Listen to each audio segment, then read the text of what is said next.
Hello दोस्तों, कैसे हैं आप सब। आशा है कि आप सब बिल्कुल ठीक ठाक होंगे। तो आज मैं आपको फिजिक्स चैप्टर 2 प्रकाश के अपवर्तन, जो कि हमें पार्ट 1 बना के 2 दिन पहले छोड़े, आज तुम्हारा पार्ट 2 होगा। तो इसमें जो वीवीआई क्वेश्चन जो तुम्हारा है, अब तुम्हारा क्या करेंगे, रिवाइजिंग कराएंगे। तो तुम ध्यान से नुनू देखना। तो दीपावली का समय है, पटाखा और बगल में छूट रहा है, तो तुम सब डरना नहीं, घबराने की कोई बात नहीं है। तो देखो तुम्हारा क्वेश्चन जो इम्पोर्टेंट सब है नो, वह पहला जो कि हम कहते नो 1 2 3 4, ये 4 क्वेश्चन है। 4 क्वेश्चन से लिख ले कि इससे नो तुम्हारा 2 + 2 4 नंबर फिक्स है, क्योंकि यह नो दो नंबर में क्वेश्चन फिक्स है। तो आएगा मेरा ये 4। हो सकता है कहीं से 3 गुना आ जाए, हो सकता है चारों कहीं ना आ जाए, लेकिन मेरा दावा है कि इससे 2 क्वेश्चन जरूर एग्जाम में आएगा। तो देखो पहला है ग्रह नहीं टिमटिमाते हैं क्यों, कई बार पूछा है। दूसरा, सूर्योदय एवं सूर्यास्त के समय सूर्य अंडाकार दिखता है, जबकि दोपहर के समय गोल दिखता है क्यों। दूसरा क्वेश्चन ये भी वीवीआई नो। प्रकाश का परिकिरण क्या है, यह वीवीआई क्वेश्चन। चौथा नो, टिंडल प्रभाव क्या है। ये चारों क्वेश्चन इतना वीवीआई है तुम्हारा कि मत पूछो। तो 1 2 3 4, तो आज तुम्हें 4 क्वेश्चन नो, जो कि परीक्षा में 100 नो गारंटी है, आने की पूरी चांस है। इसमें से हम तो लिखित में कम से कम 2 गो नो फिक्स करेगा। तो पहला क्वेश्चन देखो तुम्हारा क्या कहता है नो, ग्रह। ग्रह के बारे में तुम सब बहुत पढ़ा है। ग्रह तुम जान रहे कि कितने ग्रह है। सबसे बड़ा ग्रह जुपिटर, जिसको बृहस्पति बोलते हैं नो। सबसे छोटा बुध नो। तुम जान रहे कि सूर्य के सबसे नजदीक ग्रह है बुध सब, जिसको हम मरकरी के नाम से भी जानते हैं नो। तो नो सूर्य अर्थात सौर परिवार का मुखिया सूर्य ग्रह को ही कहा जाता है। तो आप सब तुमको यहाँ ध्यान से देना है। ग्रह नहीं टिमटिमाते हैं, कह रहा है कि ग्रह नहीं टिमटिमाते हैं क्यों। ग्रह नहीं टिमटिमाते हैं क्यों, ग्रह नहीं टिमटिमाते हैं क्यों। तो देखो इसका उत्तर है नो, तारों की अपेक्षा। किसकी अपेक्षा नो, तारों की अपेक्षा ग्रह पृथ्वी के काफी नजदीक है, जिसके कारण इसका वायुमंडल अपवर्तन औसत लगभग 0 होता है, इसलिए ग्रह नहीं टिमटिमाते। आप इसमें ध्यान से हम देखो, ध्यान से अब समझाते हैं। पहला है तारों की अपेक्षा। आप जानते हैं कि तारे पृथ्वी से बहुत 1000 किलोमीटर दूर है, ये तो फिक्स है। तारे की अपेक्षा ग्रह, तारे भी टिमटिमाते हैं, यह कभी रोशनी अच्छे देते हैं, कभी रोशनी बादल में लुप्त हो जाते हैं। तो तारे भी टिमटिमाते क्यों, तो ये सब अगला वीडियो में। तो देखो तारों की अपेक्षा ग्रह पृथ्वी के काफी नजदीक है। अब तुम ये फैसला कर कि तारा है दूर कि ग्रह है दूर। क्या सर, यहाँ साफ लिखा है ग्रह पृथ्वी के काफी नजदीक है, तारों की अपेक्षा। अर्थात हमें यह पता चला सर कि तारा बहुत दूर है, ग्रह उससे क्या है, नजदीक है। तारों की अपेक्षा ग्रह बहुत नजदीक है, जिसके कारण इसका वायुमंडल अपवर्तन औसत लगभग 0 होता। सर आपने बताए थे कि ग्रह जो है तारों की अपेक्षा बहुत दूर है, और इसका वायुमंडल जो है ना, वायुमंडलीय अपवर्तन बिल्कुल क्या होता है, 0 होता है, लड्डू होता है, इसलिए ग्रह नहीं टिमटिमाते हैं। बात समझ में आया।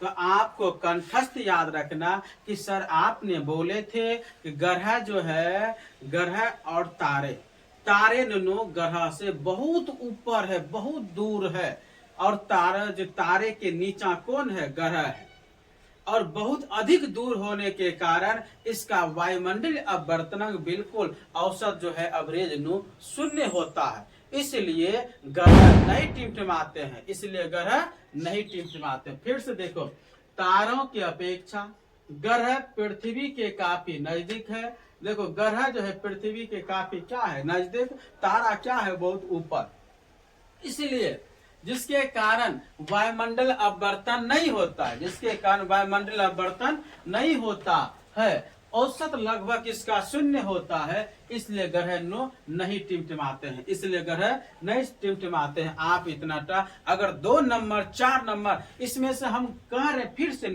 अगर आपको नंबर पक्का करना है 4 नंबर, तो आपको इसको पूरा ध्यान से सुनना और समझना होगा। अब तुम देखो आ जानो अगला क्वेश्चन पे। आपको पता है सूर्योदय एवं सूर्यास्त के समय सूर्य अंडाकार दिखता है। सूर्योदय के समय और सूर्यास्त के समय सूर्य कैसा दिखता है? अंडाकार दिखता है। कैसा दिखता है? अंडाकार दिखता है। जबकि दोपहर के समय में गोल दिखता है। आप सुबह में देखिएगा, सबसे पहले हमारे देश में सूर्य जो है अरुणाचल प्रदेश में सूर्योदय होता है, और वह सूर्योदय धीरे धीरे यहाँ हमारे बिहार तक आते हैं। तो उस समय जब हम सुबह सुबह मॉर्निंग में जागते हैं, वाल करते हैं, तो हम देखते हैं कि सूर्य उस समय अंडाकार दिखता है। फिर देखिए लंबत हुआ, ये क्या हुआ? लंबत।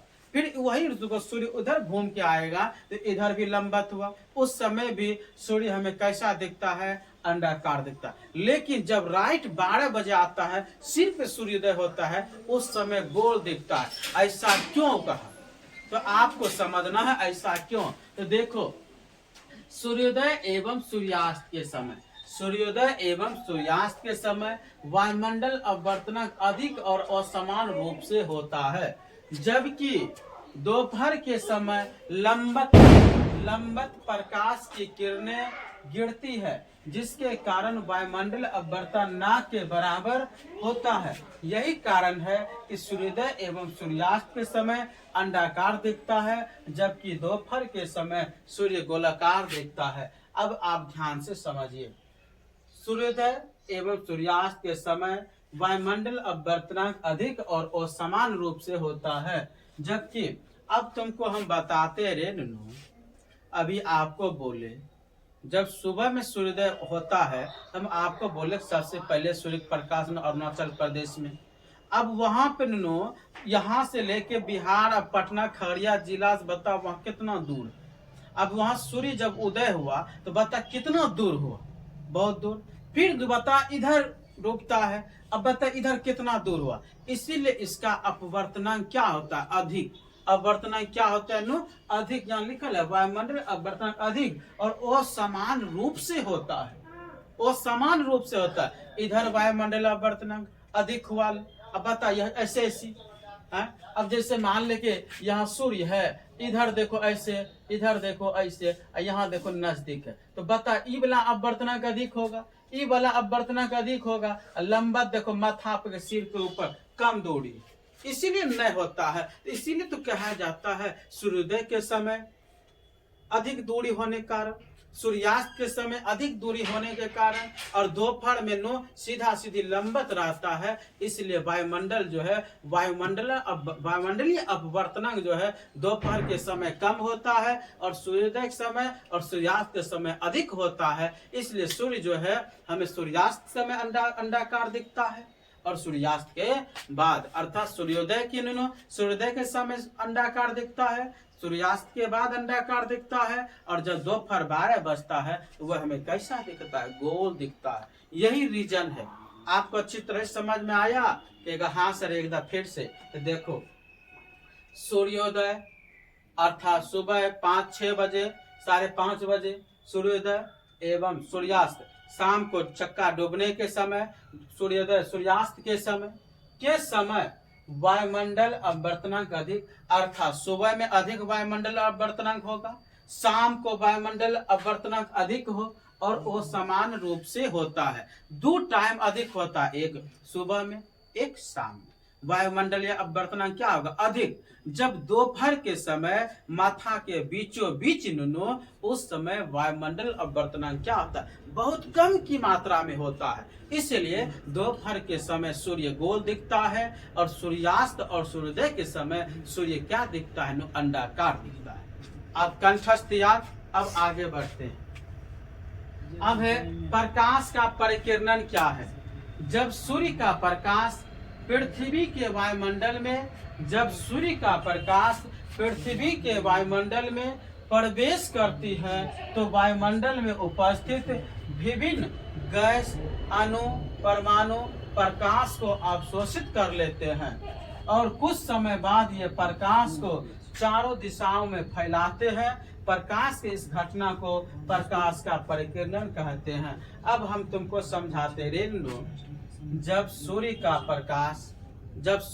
प्रकाश पृथ्वी के वायुमंडल में प्रवेश करता है तो वायुमंडल में उपस्थित विभिन्न मतलब बहुत गैस, अणु, परमाणु प्रकाश को अवशोषित कर लेते हैं और कुछ समय बाद ये प्रकाश को चारों ओर दिशाओं में फैला देते हैं। प्रकाश के इस घटना को प्रकाश का परिकिरणन कहते हैं।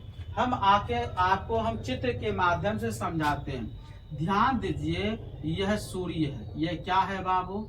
सूर्य।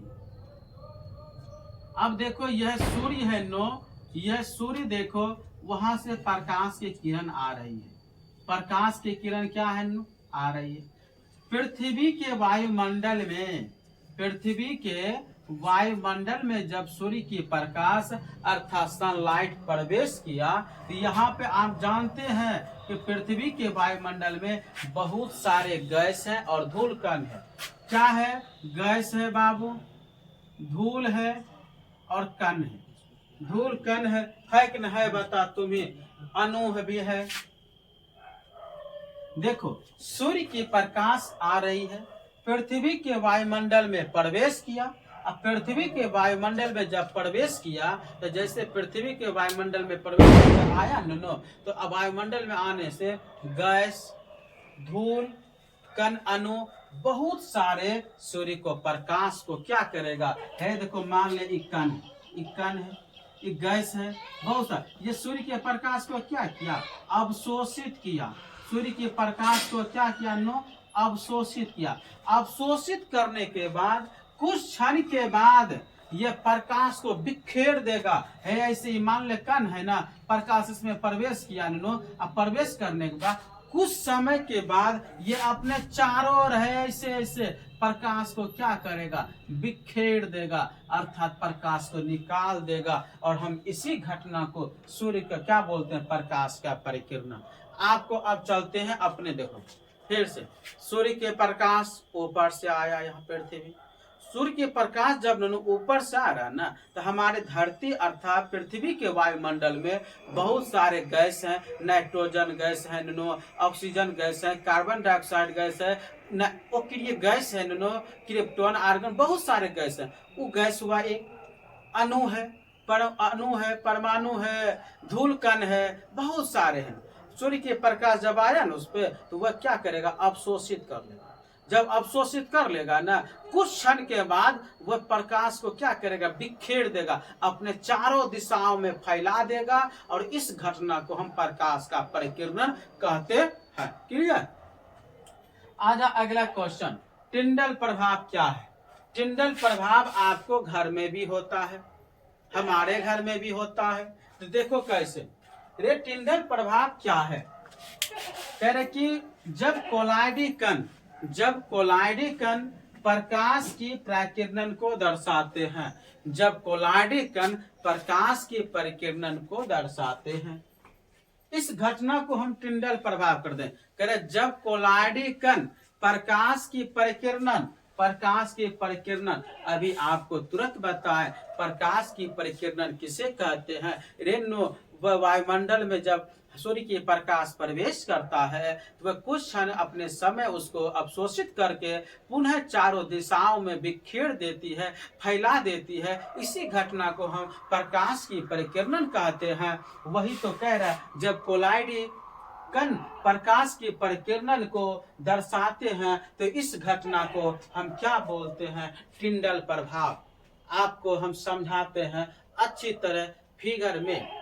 अब देखिए दो है चित्रों बना के समझाएंगे। जब अंधेरे कमरे में खिड़की से प्रकाश किरण आती है तो उसके रास्ते में धूलकण चमकते हैं। जब किसी कमरे में धुआं भरा हो और प्रकाश किरण आए तो उसके रास्ते में चमकते हुए कण दिखाई देते हैं। आपको हम अच्छी तरह से समझाते हैं। देखना, यह मेरा घर है, यहाँ पे बाबू खिड़की लगा है।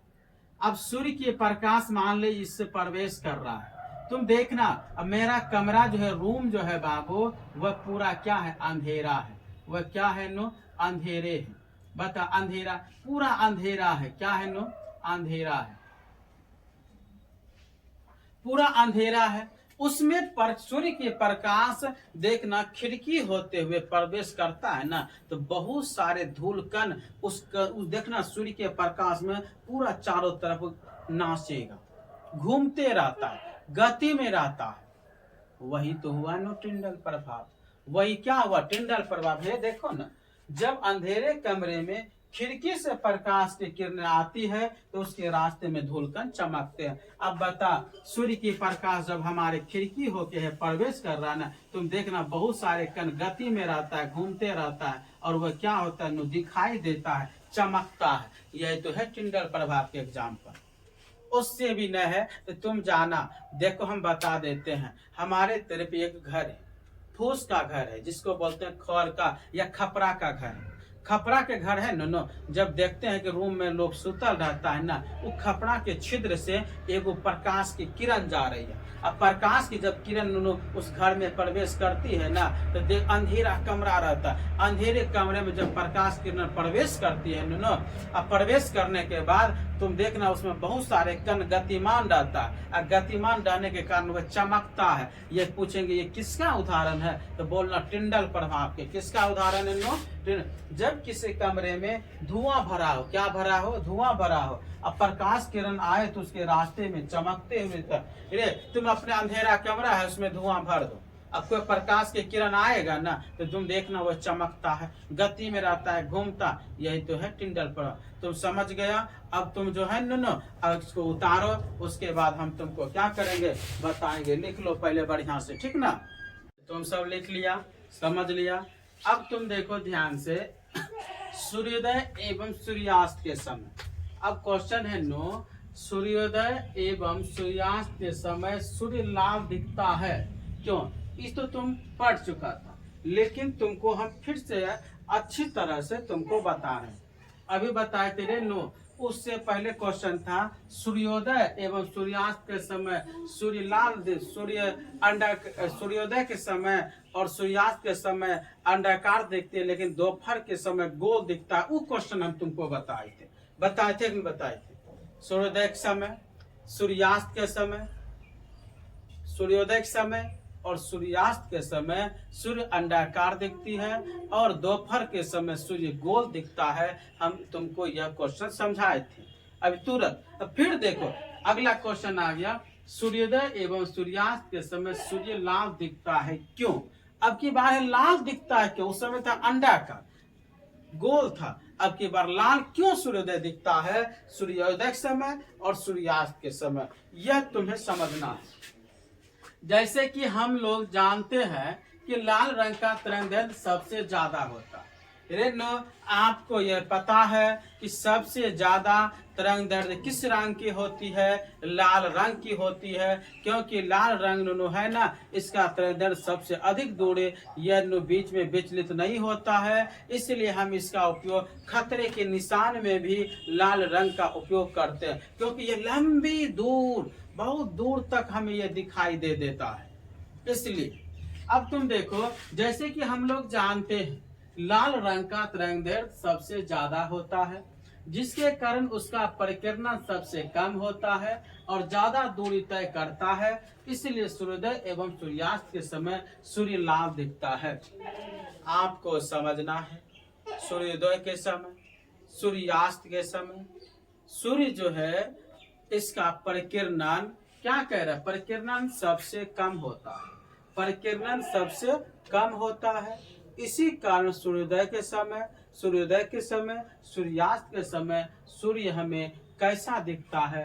लाल दिखता है। कैसा दिखता है नो? लाल। जैसे कि हम लोग जानते हैं कि लाल रंग का तरंगदैर्घ्य सबसे ज्यादा होता है, जिसके कारण उसका परिकीर्णन सबसे कम होता है और ज्यादा दूरी तय करता है। इसलिए सूर्योदय एवं सूर्यास्त के समय सूर्य लाल दिखता है।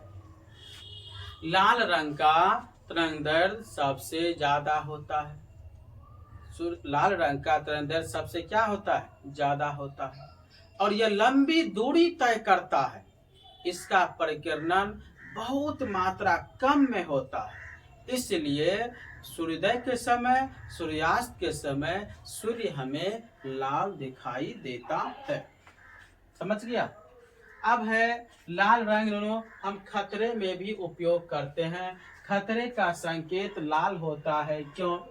जैसे कि हम लोग जानते हैं कि लाल रंग का तरंगदैर्ध्य ज्यादा होने के कारण उसका परिकिरणन कम होता है और ज्यादा दूरी तय करता है, इसलिए खतरे का संकेत लाल रंग का होता है।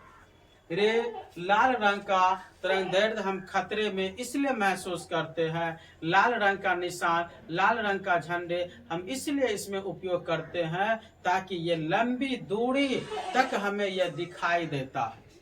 लंबी दूरी तक तरंगदैर्ध्य है इसका, ये कम विचलित होता है, ये कम फटता है, ये हमें बहुत दूर तक दिखाई देता है, इसलिए हम लाल रंग का उपयोग करते हैं खतरे के निशान में।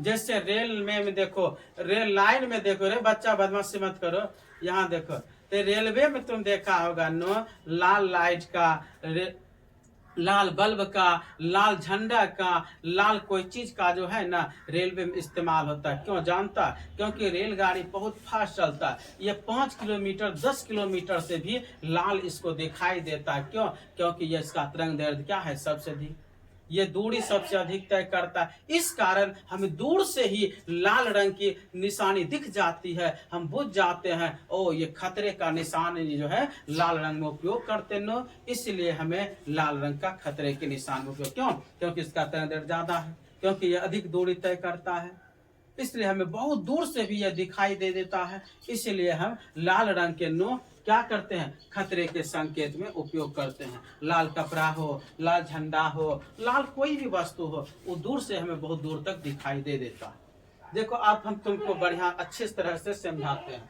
खतरे का संकेत लाल होता है, क्यों?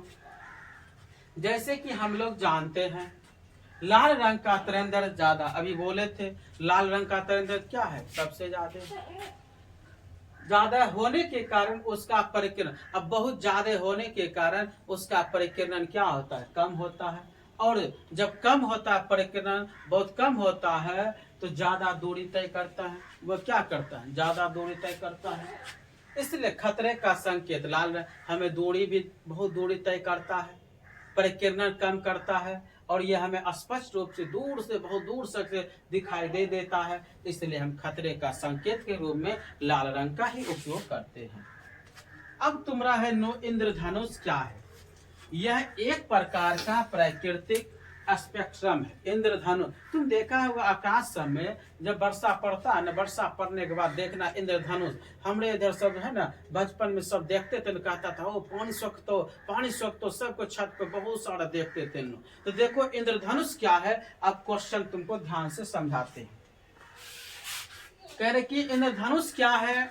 यह एक प्रकार का प्राकृतिक स्पेक्ट्रम है। यह एक प्रकार का प्राकृतिक क्या है? स्पेक्ट्रम है, जो वर्षा के बाद सूर्य के विपरीत दिशा में, जब वर्षा के बाद सूर्य के विपरीत दिशा में दिखाई देता है। देखो कह रहे कि वर्षा के बाद सूर्य के विपरीत दिशा में जब वर्षा पड़ता है नो, वर्षा पड़ता है तो सूर्य के विपरीत दिशा में, सूर्य के विपरीत दिशा में दिखाई देता है, सूर्य की विपरीत दिशा में दिखाई देता है। इसमें परिक्षेप, अपवर्तन, पूर्ण आंतरिक परावर्तन, वर्ण विक्षेपण जैसी घटनाएं होती है।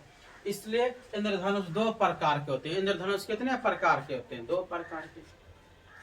देखो एक बार हम फिर से, यह एक प्रकार का प्राकृतिक स्पेक्ट्रम है जो वर्षा के बाद, ये प्राकृतिक का एक ऐसा स्पेक्ट्रम है वर्षा के बाद जो वर्षा पड़ता है गर्दावरण, वर्षा के बाद सूर्योदय किसके सूर्य के विपरीत दिशा में, वर्षा के बाद सूर्य के विपरीत दिशा में हमें दिखाई देता। पूछेंगे इंद्रधनुष में बता, वर्षा जो सूर्य के, पूछेंगे रे इंद्रधनुष में बता वर्षा के बाद सूर्य के विपरीत दिशा में जो दिखाई देता है, इसमें परिक्षेप होता है, अपवर्तनांक होता है, पूर्ण आंतरिक परावर्तन होता है, वर्ण विक्षेपण जैसी घटनाएं होता है, इसलिए इसे हम क्या बोलेंगे, इंद्रधनुष। क्या बोलेंगे नो, इंद्रधनुष। एक बार देखो फिर से हम रिवाइज करवाते हैं। यह एक प्रकार का प्राकृतिक स्पेक्ट्रम है जो वर्षा के बाद सूर्य के विपरीत दिशा में दिखाई देता है। सूर्य की कौन दिशा में, विपरीत दिशा में दिखाई देता है। इससे परिच्छेद, अपवर्तनांक, पूर्ण आंतरिक परावर्तन, वर्ण विक्षेपण जैसी घटना होती है। यही तुम्हारा इंद्रधनुष है। अब इंद्रधनुष पूछेंगे कितने प्रकार के होते हैं नो, 2 प्रकार के। इंद्रधनुष कितने प्रकार के, 2 प्रकार। एक आपका है प्राथमिक इंद्रधनुष, दूसरा है द्वितीयक इंद्रधनुष। नो एक देखो प्राथमिक इंद्रधनुष और दूसरा है द्वितीयक इंद्रधनुष। आप कहेगा सर प्राथमिक इंद्रधनुष क्या है, द्वितीयक इंद्रधनुष क्या है, इसके बारे में बताइए। तो देखो प्राथमिक इंद्रधनुष नो, इस इंद्रधनुष में बाहरी किनारों पर लाल और अंदर वाले बैंगनी होते हैं। क्या होते हैं नो, पूछेंगे रे नो। प्राथमिक इंद्रधनुष में बता क्या सब होती है घटनाएं। बोलेगा सर इस इंद्रधनुष में बाहरी किनारों पे, कौन किनारों पे, बाहरी किनारों पर लाल, बाहरी किनारों पे लाल और अंदर वाले पर बैगनी रंग के होते हैं। आपको ऑब्जेक्टिव में पूछेगा बताइए इंद्रधनुष में बाहरी किनारों पे कौन सा रंग होता है और अंदर में कौन सा रंग होता है। तो आपको पूछा जाए तो आप घबराने की कोई जरूरत नहीं, क्योंकि आपको यहाँ बताया गया है कि बाहरी किनारों पे लाल और अंदर वाले पे कौन रंग दिखाई देता है इंद्रधनुष में, तो बैगनी। क्लियर, बाहरी में नो लाल और अंदर में बैगनी दिखाया जाता है इंद्रधनुष के प्राथमिक इंद्रधनुष में। आजा द्वितीयक इंद्रधनुष में देखो कौन कौन रंग है। द्वितीयक इंद्रधनुष में, इस इंद्रधनुष में बाहरी किनारों पर बैगनी, इसमें था बाहरी पे देखो बैगनी और प्राथमिक में क्या था, बाहरी पर लाल था। अंतर इतने था, प्राथमिक में बाहरी पर लाल और द्वितीयक में नो बाहरी पर बैगनी और अंदर वाले पर लाल, अर्थात इसका विपरीत। एक को याद रखिएगा, इसका उल्टा बोल देगा दोनों का आंसर। प्राथमिक में नो बाहरी कौन सा रंग है, बाहरी लाल रंग है और अंदर कौन है, बैगनी रंग। द्वितीय बोलेंगे सर बाहरी कौन है, बैगनी और अंदर में कौन है, लाल। यही तो उत्तर है। अब तुमको यह क्वेश्चन देखो कितना सुंदर है। वायुमंडल अपवर्तन के कारण कौन सी घटनाएं होती है, वायुमंडल अपवर्तन के कारण कौन कौन सी घटना है नो, इसका उत्तर लिखना। वायुमंडल अपवर्तन के कारण निम्नलिखित घटनाएं होती है। निम्नलिखित में देखो कौन सब है, यहाँ तारों का टिमटिमाना, ये भी वायुमंडल अपवर्तन का रीजन है। वायुमंडल अपवर्तन के कारण तारों से निकलने वाले प्रकाश की तीव्रता कभी बढ़ती है तो कभी धुंधली दिखाई देता है। तो तारा सबसे जो लाइट देखा को रोशनी निकलता है, कभी तेज होता है तो कभी कम होता है, कभी तेज कभी बहुत अधिक दिखाई देता है, कभी धुंधली दिखाई देता है। इसके कारण कभी बढ़ती है तो कभी धुंधली दिखाई देती है, कभी चमकीले।